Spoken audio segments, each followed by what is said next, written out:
What's going on YouTube? Chronos here and welcome back to another PSO2 video. So in today's video, we're going to be talking about 15 stars basically.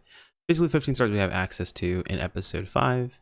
The reason we're talking about this at the moment is they just updated something over on the PSO2 website that basically kind of gives us a little bit of a hint that we should have access to some of the strongest 15 stars we will get access to in episode 5 after this coming patch. Now granted, just a word of warning, this is speculation. I'm not sure how they're going to do this overall, but basically we got to see the next mission pass, and the next mission pass includes an item that is used to make one of those 15 stars that we're going to need. Much like the Atlas weapon had a item that was needed to make it, the next weapon that we're going to be using, and the strongest of the 15 stars when they release, has its weapon in the mission pass. So I figured it'd be a good time to go ahead and go over our weapon choices. Because of the video we released previously talking about the unique potential 14 stars, I had a lot of questions about a lot of weapons people were talking about. People asked questions like, hey, I just bought, say for example, a really big one was, I bought Elder Pain Omega, and now you're saying it's not really worth it. So like, what do I do? First off, I didn't tell you guys to buy anything. I told you guys potentials of what things are able or capable of doing, so you are all up to making your own decisions. Yes, I am bringing you this information, but it's up to you what you do with said information. So be very careful. If you don't trust something that I'm saying, research it yourself. Test it on your own. I put in money to test these things for myself when I was in your position, so I would highly recommend doing the same. But I do want to bring you as much relevant information as I possibly can. That's what we're doing. So we're over on the JP Wiki today, just because it has a breakdown of all the weapons. Usually the global wiki won't get updated until the weapons come out. So for right now, we're going to go over the JP wiki, and we're going to talk about each of our weapon choices, because PSO2 is finally starting to move into this position where you're not going to say that one weapon type is going to be your best in every given situation. You can actually kind of tailor your weapons for the situations you're dealing with. For example, you'll move into one new weapon and you can make the older weapon, or the one that was a little bit weaker, into a bit more utility, so on and so forth. Or maybe the new weapon that you make has strength in a different way that you can build on the two weapons by swapping between them under certain circumstances. And I'll kind of get into that a little bit more in just a moment. So, as always, we're going to start off with my favorites, the unique potential 14 stars. Some of these are still going to have a lot of value. They're going to be really strong, much like I mentioned with Jupiter Tullus, much like I mentioned with Eternal Psycho Drive, and a bunch of other choices. I think it was I'm trying to think of a few of them, like Quell Scarlet and so on and so forth. A lot of these weapons have a ton of power, rivaling their 15-star variants or their 15-star competitors in that slot itself for just raw power because of their potential. So these weapons are still going to be relevant. If you're a Soaring Blades main, you're still going to use Jupiter Tullus over everything else. You're just going to have a second weapon that you're going to swap to for a specific potential, and we'll talk about that in a moment. So these still very powerful, still very useful. You will continue to use these for quite some time for their effects. Of course, we've had our Atlas for a while now. Atlas, again, like I mentioned beforehand, can be either your best damage weapon setup, depending upon the class you are, or utility weapon. I currently use mine as a ice weapon. That way I can fight dragon, and also the fact that I have an S4 for self-healing. So if I ever need to heal myself up, if I feel like I'm not in the greatest situation, I don't want to stop attacking, I can just swap over to the Atlas, keep attacking, heal up, get damage in, and swap back over to the weapon I was using at the time. All right, so here's our first 15 star.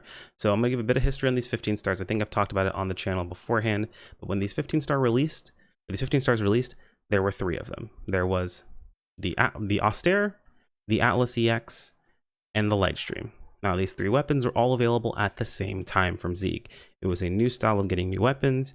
We were able to trade things in. The short version of what Austere was all about was basically, if you happen to have weapons from the past where Austere used to be used, you could trade in and pick this up instantaneously. Why we were really hyped for this weapon originally was because we had access to picking up the weapons early. However, SEGA decided that they're going to make it really easy for us to make the Atlas EX. Basically, we have everything we need in the game already to make the Atlas EX. So much like players who had access to Austere weapons when this originally came out, Atlas weapons are going to be kind of like our immediate go-to for most classes overall, with a huge power spike, making them fairly strong choices. So I've said it once before in a previous video, and I'll say it again. These are mostly dead on arrival, as far as I'm concerned.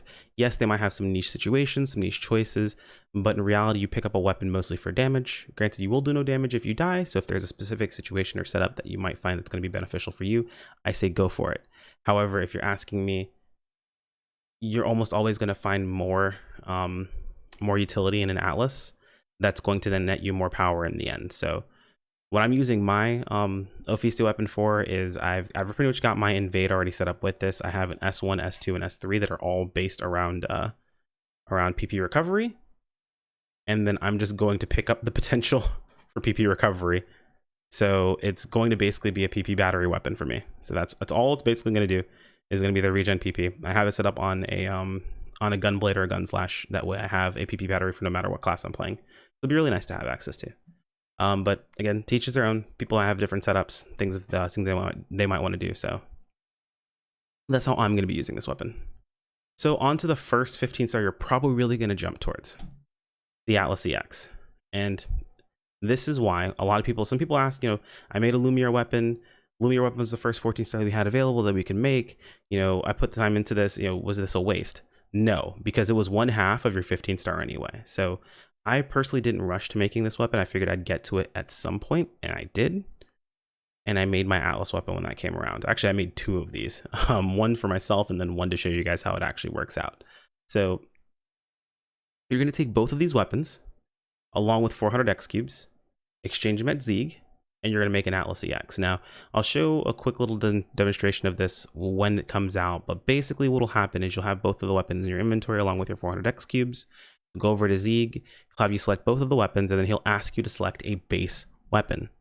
The base weapon is what's going to have all of its potential, or all of its augments, as well as its its element. So most of the time, granted, I've never done it the other way around. To my knowledge, it doesn't matter which one you choose between the 2 of them, but I always have my Atlas as my base anyway, and it has everything on it since it's at 1 through 4. So you essentially would choose your base. I would choose Atlas. Granted, I don't believe it's the other way around. If it is, I apologize. I would just double check, make sure. Maybe you need to set up your Atlas a little bit better, so on and so forth. But I believe you do get to still pick between the 2 of them. So I'm sure the comment section will correct me, as they absolutely love to do. But you'll pick between the 2 of them, and that is your base. It'll maintain all of that stuff, and you'll add in 400 X cubes, and then bam, you've got a 15 star. So if you've been playing the game consistently, you will have a 15 star right when this comes out. No extra stone needed, no nothing. So bam, we've got a power boost, right? Like, this is awesome. We get our 15 star. Kinda, because there's another one. So this was the first one that was attainable because of the things that were in game. This is pretty easy to farm for, easy to grind. There was one more 15 star. Lightstream. I'm going to close these because it don't matter. So Lightstream was a stronger 15 star than an Atlas, depending on your class. So here's the thing about Lightstream. Lightstream originally required 50 kills of a specific boss. Once you got those 50 kills, you got a title, and that title would give you one of these stones. This stone was required to take the 14 star variant of this weapon and turn it into the 15 star. And to make the 14 star variant of this weapon, not only did you need all of this stuff here, which I believe the detonation weapons are actually currently in. Either they're in at the moment or they're going to be in after patch. But you needed all these weapons here, and you needed stones from that boss. I need 150 stones. The boss dropped stones pretty regularly. It wasn't too difficult to get. And to get the actual base weapon from the 13 star, you either got it as a drop from the boss, or you traded in 15 of the stones from Zeeg. So you had to go from a 13 star, which these were at plus 30 from Zeeg. You had to get at least 6 of them, combine them together to plus 35, or get lucky and get a drop from the boss. Then take this one here, get it, or it was already plus 35 because your base one was 35 anyway, right? So when you upgraded, it kept 35. You had to add in a detonation weapon, a Claudin weapon, an Allure weapon, and a Shariala weapon. And the 150 of those stones. Then get it to the 14 star variant. And after you got it to the 14 star variant, you had to then take that weapon, 400 X cubes,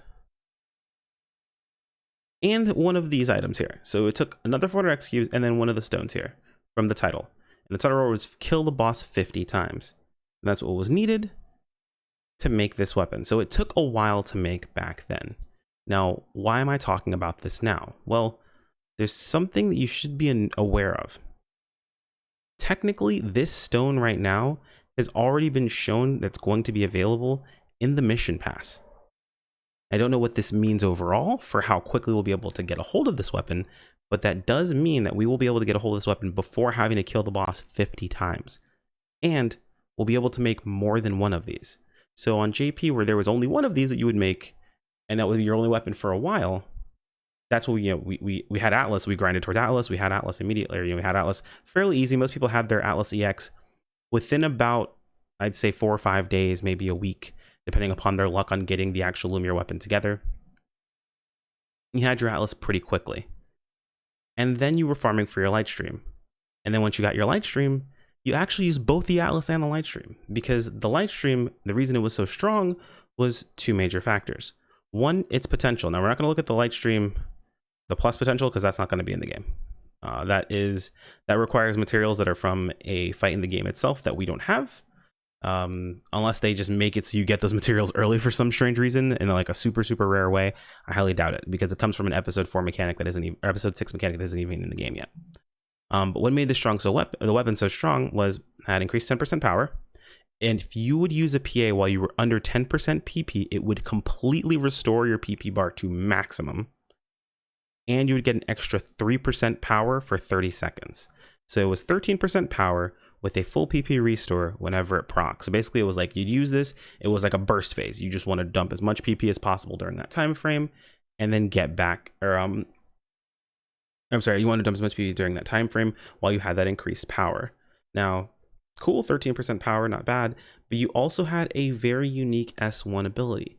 Now this changed depending upon, of course, your weapon. It would be whatever your weapon's main stat was, but you got Strike Boost. Increased power by 1% for every 60 S attack affixed to this weapon.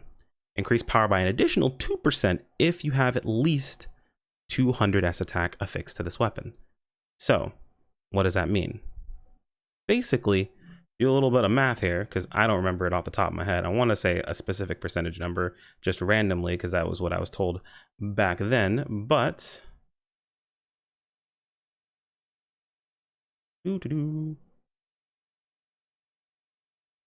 so you would proc that at least 3 times, so 3%, plus an extra 2% from the weapon itself if you only affixed up to 200 S attacks. This is only if you got to 200 X attack, right?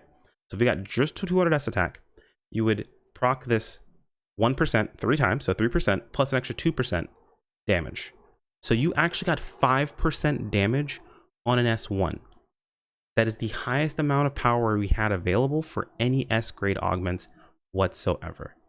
So 5% damage, meaning that we really wanted to get 200 S attack, right? Or 200 tech attack, or 200 strike, or 200 range attack. But here comes the hard part about light stream weapons. Getting that much power on them in the first place. Because 3 of your slots were already taken by S grade augments. And yes, you wanted to fill in the slot 2 and slot 3. Even over getting the 200 S attack. So even if you couldn't make it to 200 S attack, you still wanted to fill slot 2 and slot 3, because losing those slots was losing damage. In reality, what you normally would have here, as long as you were a class that could, benefit off of crit, would basically just be crit damage. These would be slots. Like I mentioned beforehand in the videos I talked about, when I talked about all the different weapon types, you had S1 through S3 is just damage. That's what you're going to find in most cases. Some classes use like crit chance, depending upon their build, so on and so forth. But mostly you're looking for damage. So these are mostly going to be filled with crit damage.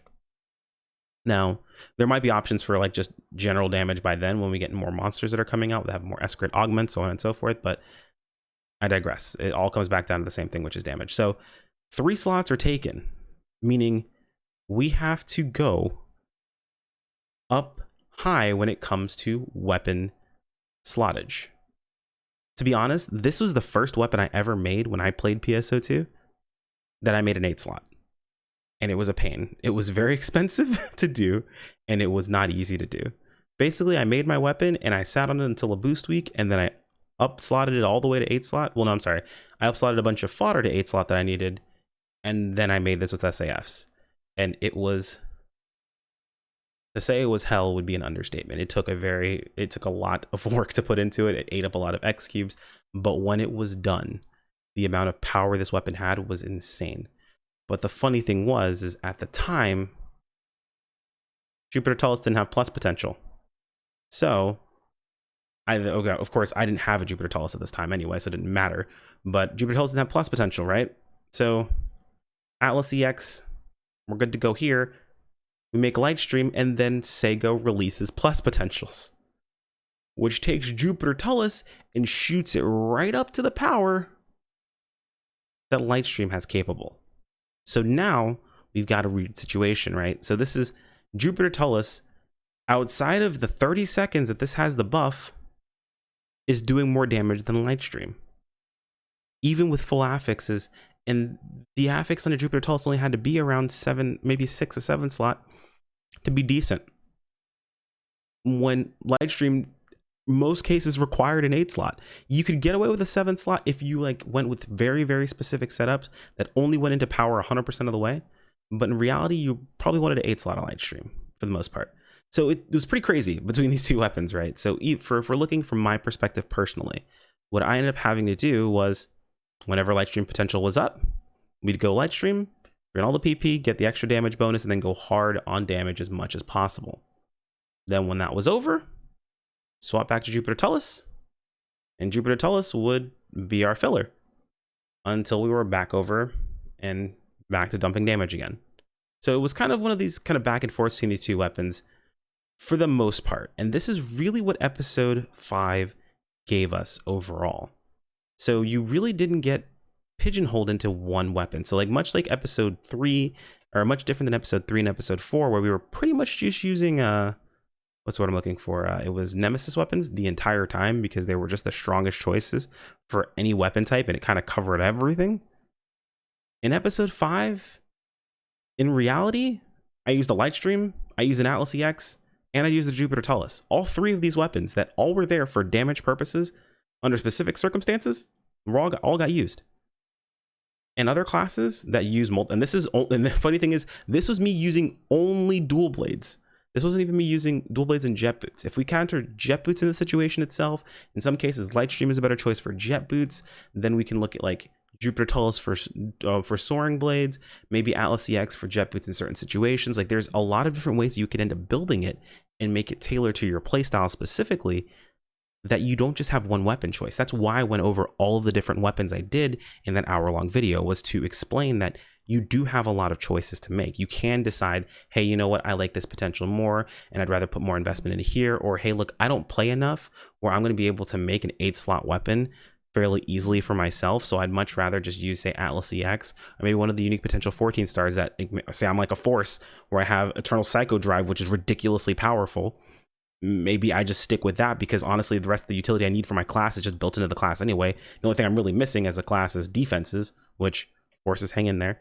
You'll play Fandom for a while, and then Etol will come out, and then you'll be able to solve all of your defense problems. So regardless, it's just one of these situations where in reality you're going to be going through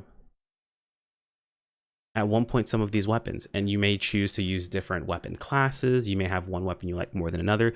I'll be honest with you, if there's a weapon type that you personally like more than another, even if it may not be the most optimal choice, I would highly recommend building for the weapon type you like, and then rolling off the weapon types. Yes, use them anyway. They are very, very beneficial. They are going to be very helpful for you, but I found personally that building for the weapon type I like makes me enjoy the game that much more, and I don't feel as bad building for the weapon types I don't afterwards. But having access to them makes it so I can play my class that much better.